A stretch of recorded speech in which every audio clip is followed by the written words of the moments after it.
后来继续来看台北市的内湖出现一个色狼，是一个50外岁查甫人，拢会牵一只狗仔囝仔咧散步。若看到放学，家己一个落单的小男童，就会挖过江偷摸囡仔的下事。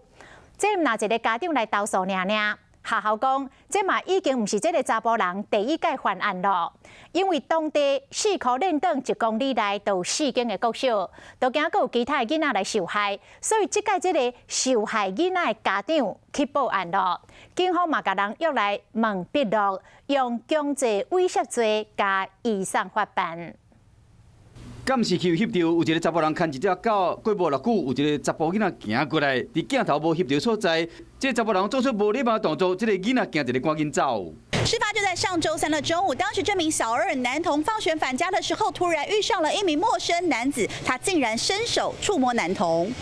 地点伫内湖区一间国小后壁，这个查甫人时常牵狗伫附近出入。伫500几公尺外有另外一间国小，伫1公里外也有2间国小。这个查甫人伫辖区后壁来，家长去一个去报警，目前被强制就医。他说利用人少的时段，看到有人落单，不仅是小朋友，可能家长也有可能。本案会朝强制猥亵及社会秩序法之方向侦办。这个学生囡仔安全有关系，警方加派警力去巡逻，希望讲，让囡仔会使快快乐乐去上课，安心啊转去。